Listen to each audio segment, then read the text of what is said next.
You're a natural, though. You can trust me on that. Ha! This time the voice was coming from above him, and Hank looked up to see the wild little man sitting on a branch, swinging his stubby legs over the edge with giddy delight. But how? How did you? Hank started, but was abruptly cut off. Well, that's what I was trying to explain when you so rudely interrupted with your nefarious intentions. You should be grateful. It's not every century that I grace a mortal with my company, let alone my aid. So what do you say, Hunter? Care to try again? Hmm? The old man peered down, and his eyes glowed with an internal fire. Why do you call me Hunter? It is neither my name nor my occupation. The old man vanished and reappeared sitting on a log beside the fire, only now he was smoking a pipe. Silly Hunter. But it should be both, for that is exactly what you are, huh? It's in your blood. Sit, sit. Hear what I have to say. He gestured towards an adjacent log, which hadn't been there moments before, and Hank sat without comment. Good, good, yes. First, introductions. I am called Nod, and you are Hank. Soon you will be Hank the Hunter. Your father was a hunter, was he not? And that's what your brothers are, yes? Why do you deny your birthright? Why settle into such a poor community? Nod paused, as if expecting an actual answer.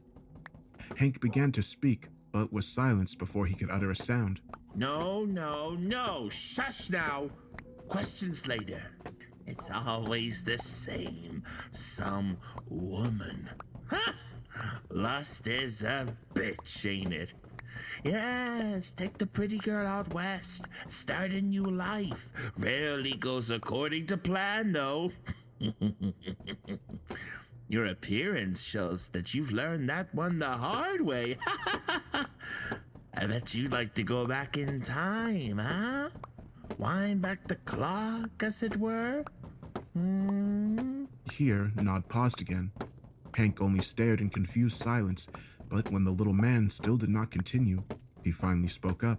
I do not know if you implore simple trickery to deceive the eye of man, or if a devil has granted you the powers of a witch, but I'll not lose my soul to any creature bearing a snake's tongue. Begone, foul! This time, Hank is cut off by the imp's loudest roar of laughter yet. The hideous old man rocked back and forth with delight, and when he leaned closer to the fire, Hank could see a different face behind the one he wore. Sometimes it appeared as if he only possessed a handful of yellow, crooked teeth, but other times there were 2 rows of fangs dripping blood down his chin. After several moments, Nod finally collected himself. Well, too bad. Time is beyond my control. But perhaps I can offer you something even better. Yes, yes, even better. And it won't cost your soul either. Cross my heart. Get it? I don't have a heart. But we're talking about souls. Blech. Disgusting, slimy little things. No. I've never had a use for 'em. I mean, there are demons who'd be willing to trade for it, but no. Then I would have to make a special trip to hell. It would be a whole thing.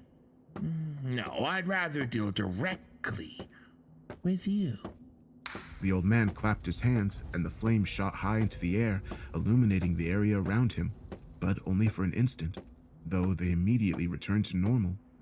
Hank once again caught a glimpse of something inhuman, something with long, curved horns.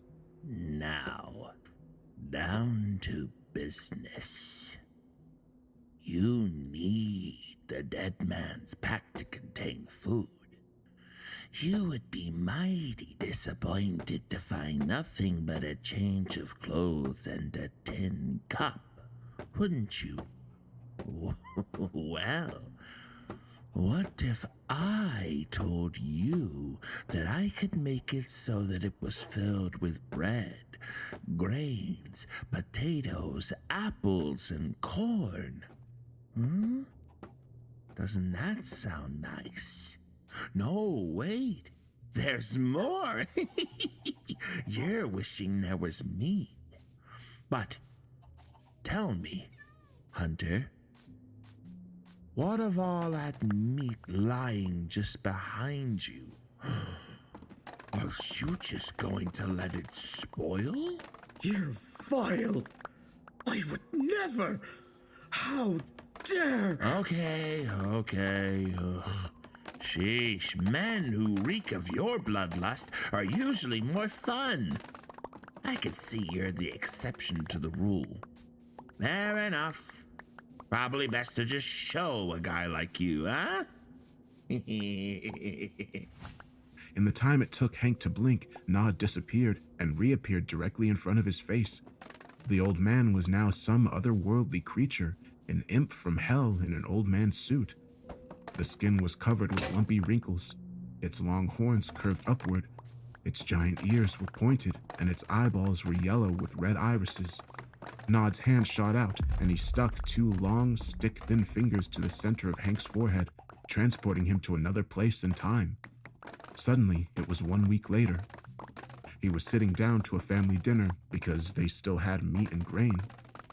The children's cheeks were plump and rosy, and his wife's smile had finally returned.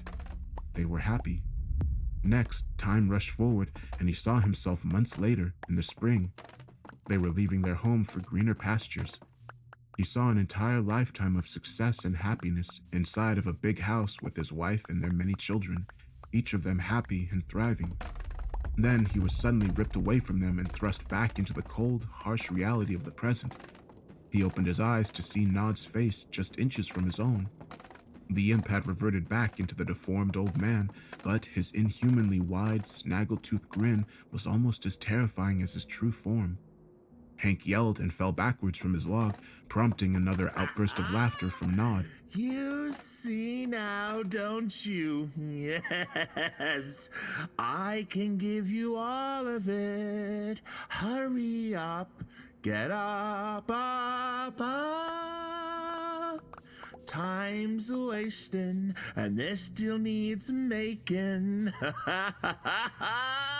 Just sign the dotted line and leave this miserable place behind. Nod began hopping foot to foot again, as Hank stood and patted the dirt from his clothes with shaking hands. You said it wouldn't cost my soul, but what exactly is your price? Oh, don't think of it as a price, per se. Think of it as negotiating the terms of a partnership. An eternal one that'll be passed along to your descendants long after you leave this world. Don't you want your grandchildren to enjoy the same prosperity as you? You could guarantee their happiness for as long as they are willing to maintain your side of the deal. That sounds like a pretty fair arrangement, wouldn't you say? Nod raised an eyebrow, and his entire overgrown forehead moved with it. It depends on the terms. The ones you have yet to define. Hank struggled to keep his voice steady. Fine, fine. Picture it. You are a new man venturing to a new land. You become the founder of a community that blooms into a thriving township and ultimately becomes Huntersville. As the contract holder, your direct descendants and their spouses shall enjoy all of the same benefits as yourself. This includes, but is not limited to, immunity to random acts of violence in nature. For example, you and yours wouldn't have to worry about things like outlaws or plagues. Think of it as being imbibed with a surplus of good luck. Are you saying we can simply do whatever we wish without suffering any consequences? We'll be immortal. What? No. Were you even listening? Why are the strong ones always so dumb? Fine, fine. Let me try an example. If you're in a saloon minding your own business and pistols are drawn, you won't ever catch a stray bullet. On the other hand, if you were to challenge someone to a duel, well, anything could happen. Nod searched Hank's face for any sign of understanding. Oh, I see. No offense, but I'm not sure that you do. Maybe you should repeat that back, just to be safe. Hank narrowed his eyes suspiciously. Perhaps you should define my side of the bargain before it is rendered moot. Hank narrowed his eyes in return. You win! You win! You're a bit of a nag, aren't you? Well, first there's the immediate trade. After all, you're going to be going home with bags full of goodies by the time we stuff your own with all that meat. Oh, don't look at me like that. It'll be the best thing you've ever tasted. You'll want it every day. I guess you could have it every day, but I have to advise against it. You're no good to me with your neck stretched. I assure you that will not be a problem. Perhaps we could... Nod continued as if Hank hadn't spoken. We could price him up as soon as the deal is signed, and you'll see. Mark my words, you'll see. I mean taste. Yes, you'll taste it. All right. Plain and simple. Here it is. Every November, you're gonna bag a human for us, and we'll split the spoils. I only want the parts you wouldn't eat anyway. Just treat it exactly as you would a deer, and I'll collect the rest. I do it myself, but there are rules about these sort of things. Whose rules? Again, Nod proceeds as if Hank hadn't spoken. We'll do this first one together. It'll give us a chance to bond. You'll also set a place for me at the opposite end of the dinner table each year. You won't see me, but I'll be there. No, the rest of the terms, of course. You want the catch, the stick, the screw. That wasn't the catch. Eventually, you will grow old. Much older than you would without me, mind you. And the time will come to renew our contract. This requires a very specific type of ritual. Instead of hunting a stranger, you will be hunted by your heir and then consumed by myself and your family. Thus, the cycle will repeat until broken by a hunter. So, how about it? I have questions. I'll bet you do. Are you saying that I would have to condemn my entire family to a life of cannibalism? And that they would eventually be forced to eat me as well? Oh, come now. Don't be so dramatic. I'm offering blanket protection over every snotball you shoot into your wife. The least they can do is share a meal with me once a year. Any descendant who doesn't consume a portion of the main course will forfeit their rights to those graces permanently. Yet so long as they follow this rule, all of my descendants will retain this protection forever. I think we're going to need more examples for this one. Let's say 2 sons grow up to have families of their own. Both sets of grandchildren would fall under my protection so long as you remain the contract holder. But when the contract is passed along, only one can inherit. Their direct descendants will become my new hunters. The others will be cut loose to live their lives as most humans must. This will hold true regardless of how many offspring you ultimately produce. I see. And what if I ended my own life instead of forcing my son to hunt me like an animal? Hank felt certain that he could not accept these terms, yet he was compelled to continue the conversation anyway. The contract would be null and void. Your final hunt, and those of your descendants after you, will otherwise be entirely at your discretion. Have it next year, or when you're 70 for all I care. Just make sure it happens in November. Bring 1 heir or 10, it makes no difference. I will, however, offer a bit of advice. You may be tempted to skip a proper hunt. Perhaps you would prefer to simply bend your neck and pass the torch. But I wouldn't do that if I were you. A malicious grin spread wide across Nod's face. I suppose that would void my contract as well. No, not at all. Well, not that specifically. This event may be your final hunt, but it will be their first hunt. You need an heir strong enough to not only hold their own resolve over the years to come, but the families as well. A leader.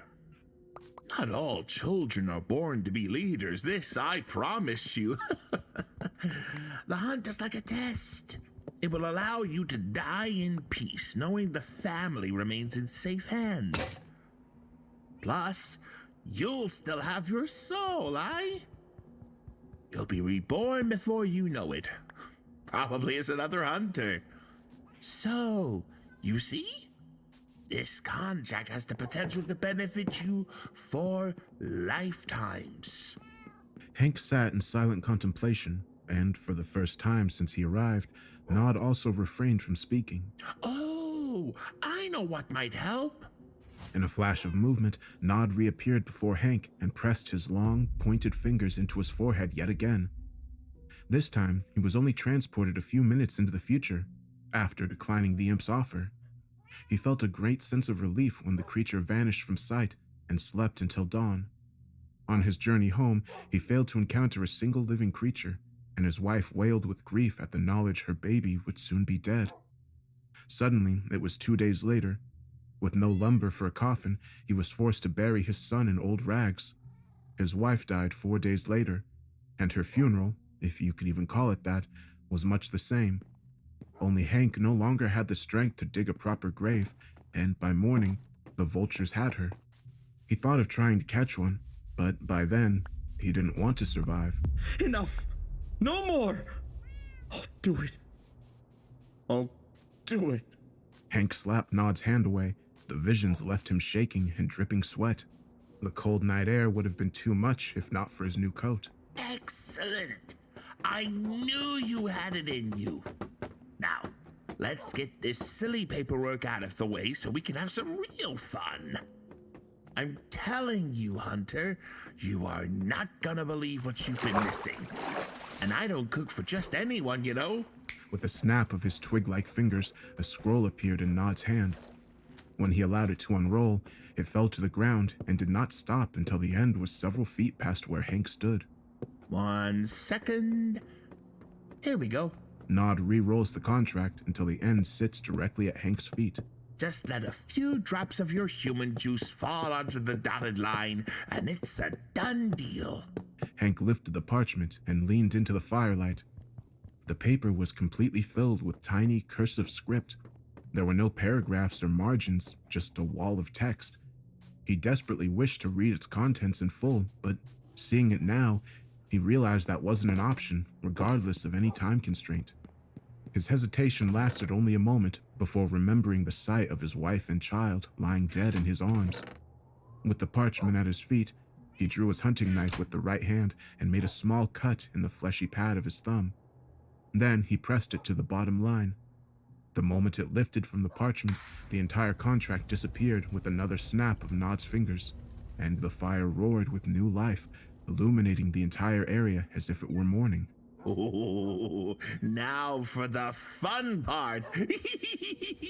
Again, the imp disappeared, only to reappear over the dead man's body. He then spent the next several hours teaching Hank exactly how he wished his offerings to be handled. When they were finally finished, the sun was rising, and Hank had more food than he could carry. The traveler's pack was filled with the goodies promised by the imp, and his own was too small to hold all the meat he spent so long wrapping. Where the wrapping paper came from, he did not know or care. It was such a small detail in the grand scheme. Ultimately, he fashioned a makeshift sack from an old shirt for the rest. Then, after a few final words over the most delicious breakfast of Hank's life, Nod gave him a long rope and disappeared. But what's this for? He called out into the empty air. A hunter should always carry a good rope. Nod's voice echoed all around him, but there was no sign of the little imp. It was only a few hours later when Hank happened upon a goat and tied the rope around its neck. They made the long journey home together. Fearing desperate neighbors may be watching for his return, he tied the goat to a tree and stashed his gear in a nearby trunk well before reaching the tree line. When he stumbled out of the forest, it was shirtless and shoeless. As he suspected, every man in their community, the very ones who were too weak to accompany him just the previous morning, were suddenly strong enough to surround him in the darkness. Torches were soon lit, and the disappointment was apparent on every face. Hank said he was robbed, that he barely made it back alive. He shivered as he spoke, and his skin was losing color at a rapid pace. His neighbors hung their heads in shame and dispersed with little more said. His wife cried tears of joy to learn the truth, and she was quick to agree with the imp's contract. The relief Hank felt at her words was every bit as satisfying as the delicious breakfast he had only that morning. After allowing enough time for the neighbors to be fast asleep, he returned to the forest for his bounty. By some miracle, the goat remained completely silent on their return walk, and they were able to stretch their supply through winter. On the first day of spring, Hank ventured to each neighbor's home to confirm there was no other survivors. Being on their last 2 days of food themselves, he took a measure of comfort in knowing he truly could not have saved the others. He wasn't sure how they were going to survive out in the open. Without horses to pull their wagon, the whole situation felt hopeless. He began to fear Nod had betrayed him after all. Then, just as they were about to leave most of their possessions behind, the couple suddenly heard the hoofbeats of the many approaching horses, and they were pulling wagons. Upon seeing the small family, the travel-worn group came to a stop, and the hunters instantly knew the imp's vision had been true. With all the potential dangers ahead, they were more than happy to loan Hank the horses for his wagon, and with the help of a few volunteers, they were quickly back on their way. Along the way, Hank not only proved himself to be an excellent hunter and tracker, but compassionate, intelligent, and brave. All the qualities they sought in a leader. It was also thanks to him that the wagon train avoided a deadly ambush and discovered the land they would ultimately call Huntersville, which is where our family still resides. That was even longer than I expected, and we're not even at the halfway point. But, to be fair, I did warn you to get comfortable. I tell you what, let's refill our drinks and stretch our legs, shall we? Great, let's meet back here in 5, maybe 10.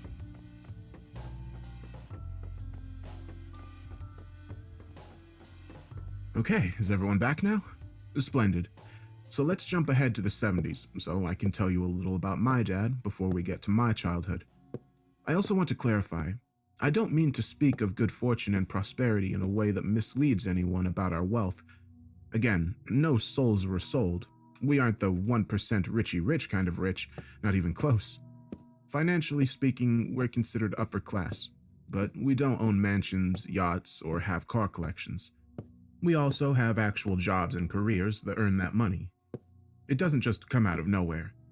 Okay, I'm sorry, I just wanted to make sure that was abundantly clear. Anyway, back to the story.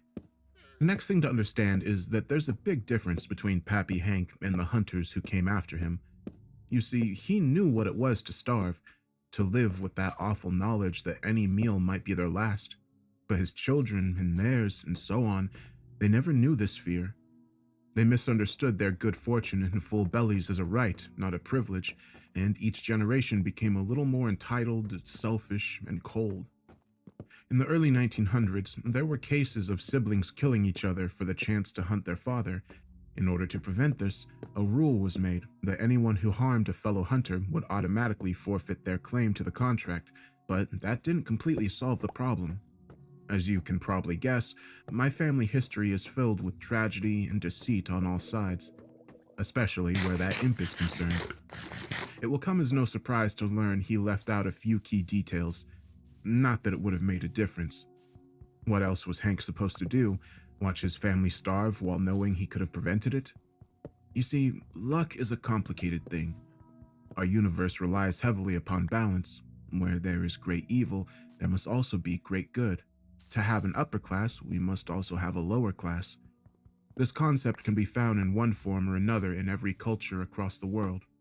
And the same principle applies here. When someone experiences an excess of good fortune, there must also be an excess of misfortune.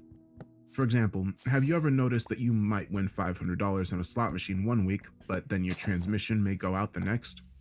This process repeats so much throughout our lifetimes that we don't even consider the events related. But if you were to make a list of all the good luck you've had and compare it to all the bad, most of you would have a fairly balanced list. Yes, obviously, there are exceptions to this rule, much like myself, but this will be true for an overwhelming majority. At the end of the day, our universe prefers balance.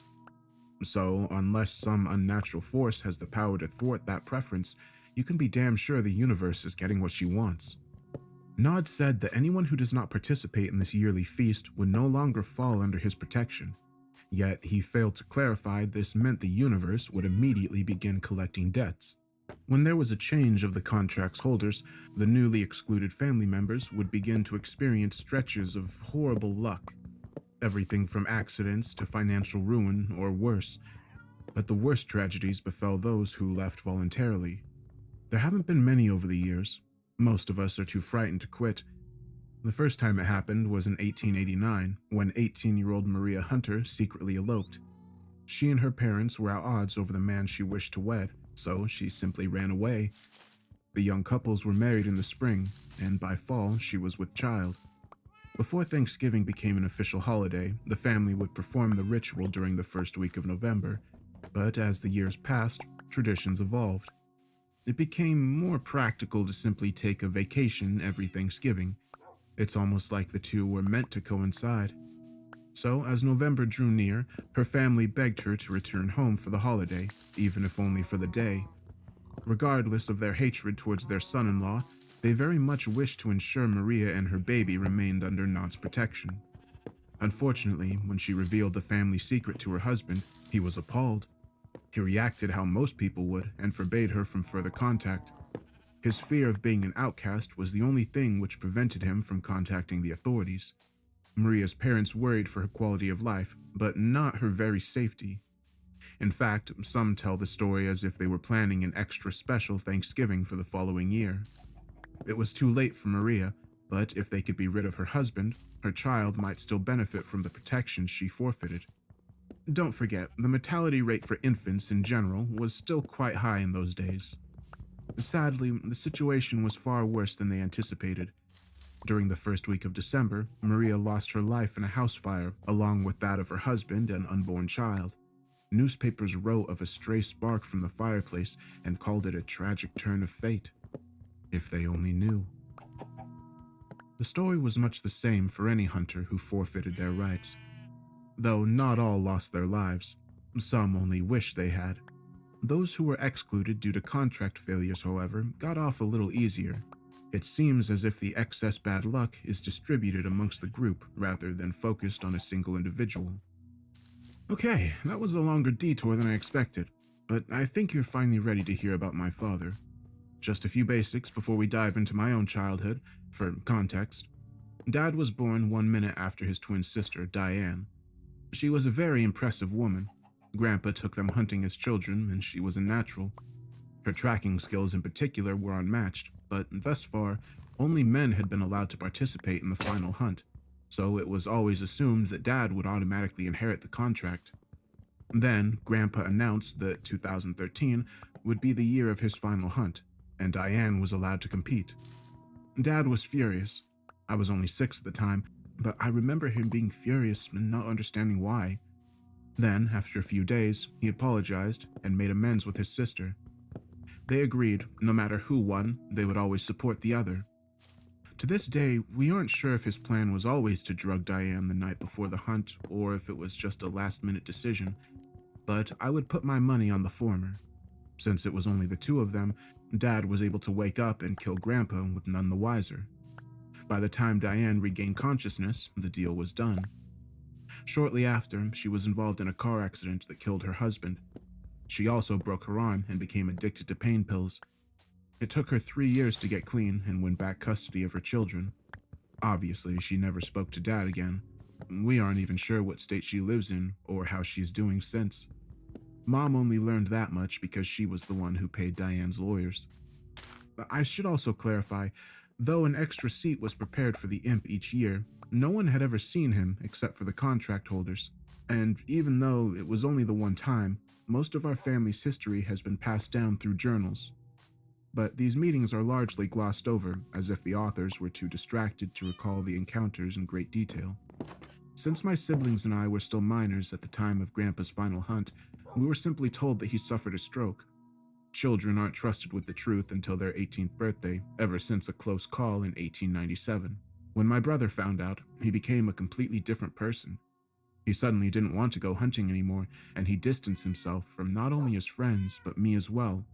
He was normally a funny, outgoing guy, but then he began spending all his time locked in his room. Then I learned everything 2 years later and did the same thing to our sister, Wendy. It's hard to act normal when you have this incredibly huge, dark secret that would change everything the other person believed to be true, especially when you know they're going to be blindsided by it later anyway. I'll never forget a single detail of that night. I still dream about it sometimes. We had a family dinner at my favorite restaurant and then drove out to the hunting lodge for a weekend of hiking and fishing. After everyone went to bed on that first night, Dad called me into his study, gave me a beer, and told me everything, including the details about Grandpa's death. It took 6 hours to track him and another half-hour to end his life.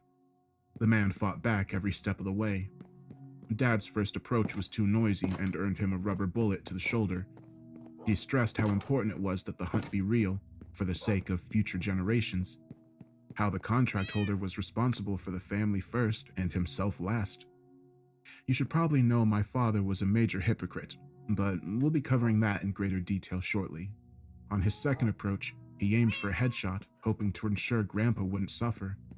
A wave of both grief and guilt washed over him as the body dropped to the ground, and he mistakenly believed the hard part was finished. Unfortunately, it wasn't until he actually approached the body that he understood the gravity of what he had done and what he must do next. There was nothing recognizable of the face he knew so well, yet that's all he could see as he went to work. He had helped Grandpa process every Thanksgiving kill since his 21st birthday, but even his first time wasn't nearly as difficult as having to do it to the man that raised him, even if he was an asshole. Dad cried through most of it. Arranging Grandpa's organs in the just-so way Nod preferred was every bit as difficult as the actual butchering, but he did it for us, his children and future grandchildren, because that was the responsibility he agreed to carry. He already knew it would be Josh or I to succeed him. Wendy is the kindest, gentlest person I know. She couldn't even shoot a deer without sobbing uncontrollably, and she didn't speak to us for 3 months after learning the big secret. I also learned what Nod said to Dad on the day he signed the contract. If there's one thing the imp can't stand, it's a cheater. According to him, it was Diane who inherited the true hunter spirit, As far as he was concerned, Dad was a cheap imitation, but rules were rules. His hands were tied. Well, for the most part. Nod placed one finger against Dad's stomach and said, Be sure to visit your physician regularly. before vanishing with a long, cackling laugh. Dad said it felt like something was actually passing through the imp's finger and into his gut, something foul, and it terrified him. From that day forward, he received regular checkups every 6 months, but until the past year, the worst news he'd received was high blood pressure and a few stomach ulcers caused by excessive stress. Mom theorized that Nod did nothing more than plant a suggestion, one that would cause Dad to punish himself worse than the imp ever could. But Dad knew better. Somehow, every test missed the cancer spreading through his body until it was too late. At just 50 years old, he was given less than a year to live if he began treatment immediately. It was June when he received the news. That meant we only had 5 months to prepare for his final hunt. A hunt that should have been another 20 years away. We are by far the youngest hunters to participate in a contract transfer yet. So, that finally brings us to the reason we're all here, to chronicle my father's final hunt. First off, there were a couple of issues that might not be immediately apparent. It's hard to see past the whole murdering our father thing, I know. I apologize. But see, that's why I had to tell you the story from the beginning. If I had led with this part, you would have ran off before I could explain. Now, am I right, or am I right? Yeah, I know I'm right. Anyway, remember the whole bad luck dispersal theory? We would normally all have families of our own before the final hunt. Hell, maybe some grandkids. But Josh just got engaged to a man, and they don't even want kids. Wendy is still in college, for Christ's sake. I've been married less than a year, and our daughter is barely 6 months old. What exactly was supposed to happen to the losers? We were all terrified. Not to mention, Wendy had never been on a Thanksgiving hunt, and now she was expected to participate in killing our own father. Josh had only been on 3, and last year was the first. It's nothing like you'd expect it to be, even when it's a stranger. For those, we travel to a different state each year, and we have special IDs and vehicles for the occasion. We have to evolve with the times, after all. Then, we clean and process the kill, wrap it up like any other meat, throw it in the cooler, and head to the lodge, where all of our Thanksgiving dinners are held. It's also where all our final hunts are carried out. We own over 100, mostly undeveloped acres, and it's surrounded by hundreds more on every side. A large chain-link fence topped with barbed wire surrounds the property to ensure our privacy, but that wasn't installed until the 90s. Each generation continues to build upon what began as a small cabin on a single plot of land.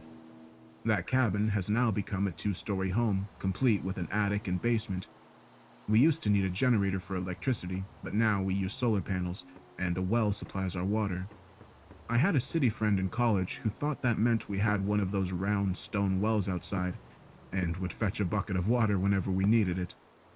So, for the record, we got running water inside just like all of you. The only difference is that it doesn't come from the city. An electric pump sends it to our pipes from the well. Now, that does mean it would need a generator if the power went out, but that's not exactly a common occurrence when you have solar panels. Our real homes are the same way. Why pay for utilities when you can supply them yourself? I'm sorry, I should stay on point. I think the whiskey's getting to me. As I was saying, none of us were really feeling very good about this hunt, especially Dad. It was hard to ignore Nod's message, or warning, rather, behind it. I honestly don't know if any of us would have tried to hurt the others. Fear makes you do some crazy things, especially when you have your family to think about. Josh, Wendy, Dad, and I arrived at the lodge on November 20th, which was a Monday. The plan was to spend a little time together before the actual hunt. I think each of us were anxious to get it over with, and put it off at the same time. Dad's health had declined significantly in the 5 short months since his diagnosis. He knew he was ready to go, but that didn't make the task ahead any easier. Then there's what happened the night before.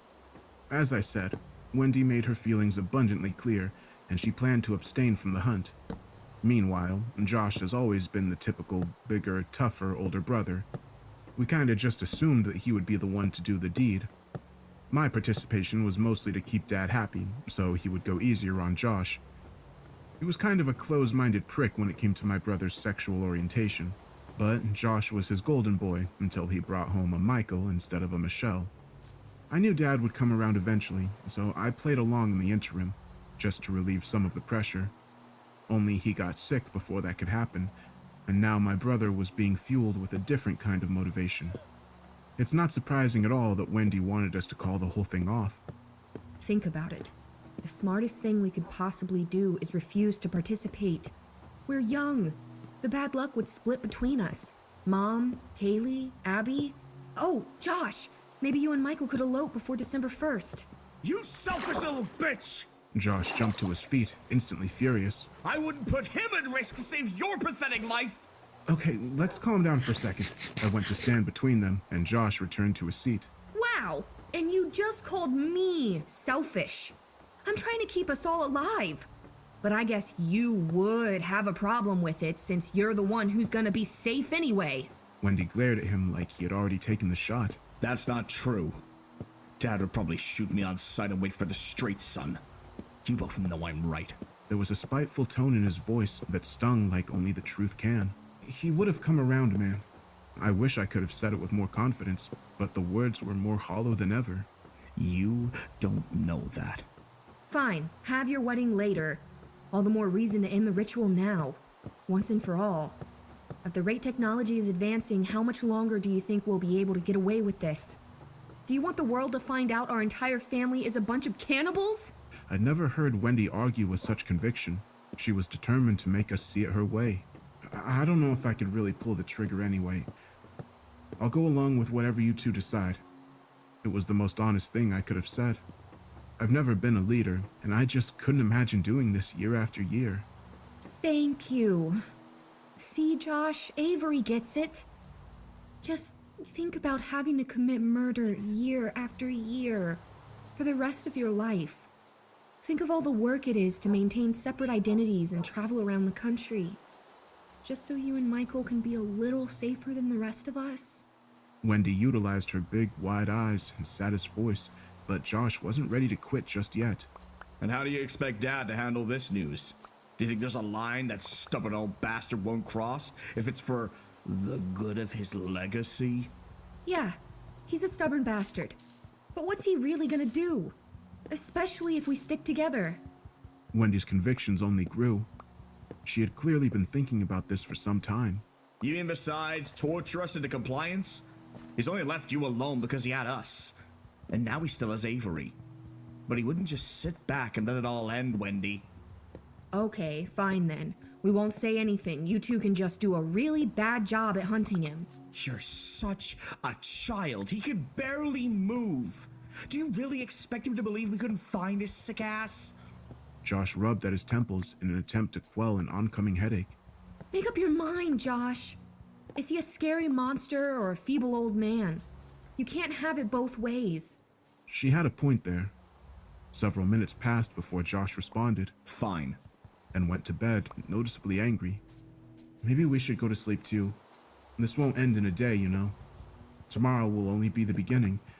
It won't take Dad long to get wise to what we're doing, and whatever his reaction, it won't be fun. I offered Wendy my hand, pulling her to her feet.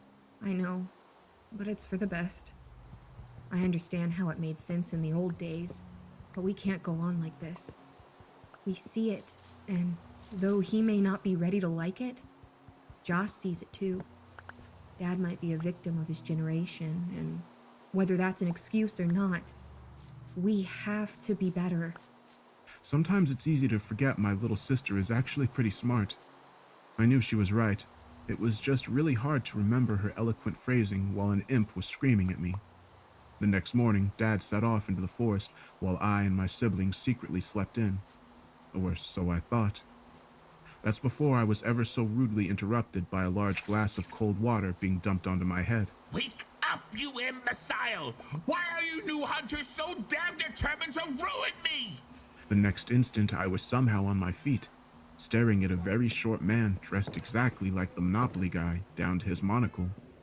Nod's features were no longer deformed. He perfected his disguise over the centuries and carried it rather proudly. Well, what do you think you're doing?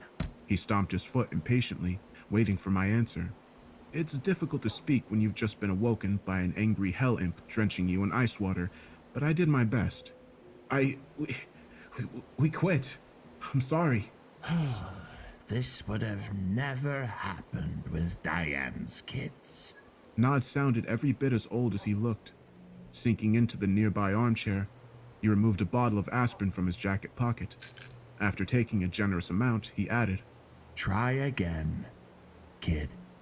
Well, sir, you see, my siblings and I have decided not to participate in this tradition any longer, and I apologize for any inconvenience that may cause on your end, but... Then, can you tell me why your dear brother was gone at sunrise? The imp blinked several times in quick succession, his patience clearly stretched thin. Wait, he what? My heart sank at his words, and I ran down the hall to confirm Josh's room was empty. I couldn't believe he was willing to cheat after what had happened to Dad, but he later clarified that he didn't see it as deception. He genuinely meant it when he agreed to our sister's plans, but then he chickened out at the last moment. Yes, shocking, I know. But the question is, what are you going to do about it, eh? For nearly 300 years, the creature hadn't shown itself outside of a contract transfer, yet it was now in my room. Surely that could only mean bad things, right? Well, it depends on your perspective. I mean, he's the better hunter. I was cut off before I could finish the thought. That idiot wouldn't survive the first year, and your sister's a pansy! It has to be you! The little man was back at his feet, pacing and flapping his arms about anxiously. What, is this because he's gay? I didn't understand why else he would be so opposed to Josh when my brother was the obvious choice. What? Damn, you aren't much smarter, are you, boy? Well, no matter. I won't let you brats ruin 3 centuries of hard work. Are you perfect? Not remotely. But you are my best option. I don't know what this world is coming to. Everyone is more concerned with their feelings than surviving. Is it because he's gay? Like I care what he does with his floppy little meat stick. You primates have one-track minds. It's embarrassing. Okay, jeez, I'm sorry. I didn't know imps were so progressive. I don't want your apology. I want you to kill your worthless father before that idiot finds him. I have been impatiently waiting a very long time to be rid of your father, and I am at my limit with these games. So help me, I will skin each of you before I endure a single day of working with that man-child. Isn't that cheating? Are you allowed to do that? I was still terrified, but to an extent, the imp clearly needed me, and that instilled enough courage to at least find my voice. You don't want to talk to me about cheating, boy. You don't want to talk to me about anything beyond the best way to reach your father before the idiot. Why are you still not clothed? When he yelled, the entire room shook. I opened my mouth, though I have no memory of what I intended to say, and was consumed by images of my sweet Abigail lying dead in her crib. Kaylee stood over her, sobbing uncontrollably and screaming, "How could you do this to us?" My heart shattered. I could barely remain on my feet, yet somehow I managed to dress and ready my rifle. On my way out, I paused at Wendy's door, listening for any movement, but the imp quietly put such thoughts to rest. Keep it moving. She won't be awake for some time yet. Glare at me all you wish, just keep moving. You're lucky she's alive. She's a whiner, that one. Hate whiners. Nod used his pinky to dig inside of his ear. When he removed it, the finger was covered with a green, waxy substance that he studied with half fascination, half disgust before flicking it on the floor. Once outside, He guided me straight to Dad's hiding spot. As expected, he didn't make it far. Had Josh not been led astray by a false trail, he would have found him well before I got out of bed. The old man was hiding in the brush. I heard him before I saw him. No matter how well he hid, he couldn't help those wheezing breaths. Nod had guided me towards his rear. I knew that the bastard wouldn't hesitate to shoot at us, but due to the situation between him and Josh, I was worried he might be packing something heavier than rubber bullets. I took great care to remain completely silent as I crept closer for a better vantage point.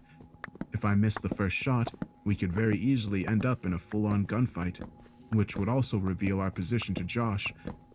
That almost proved to be a fatal error. The extra steps are what placed my left foot squarely into a bear trap.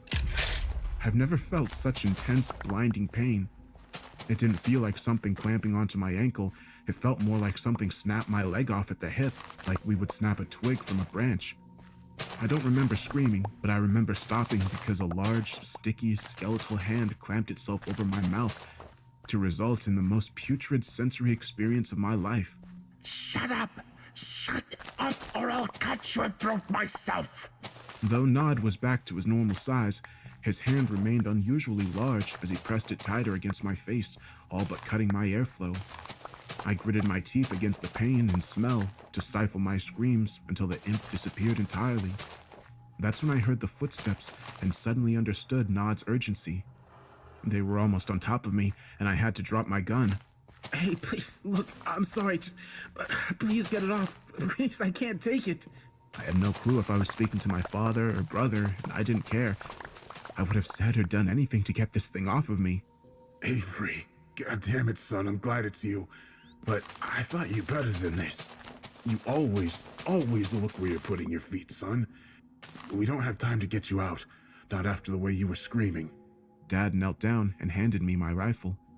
He had the biggest smile on his face, and a fresh wave of resentment washed over me. Pete's sake, I thought you were your sister. Hey, you nearly got me with a heart attack. That would have been a first, huh, partner?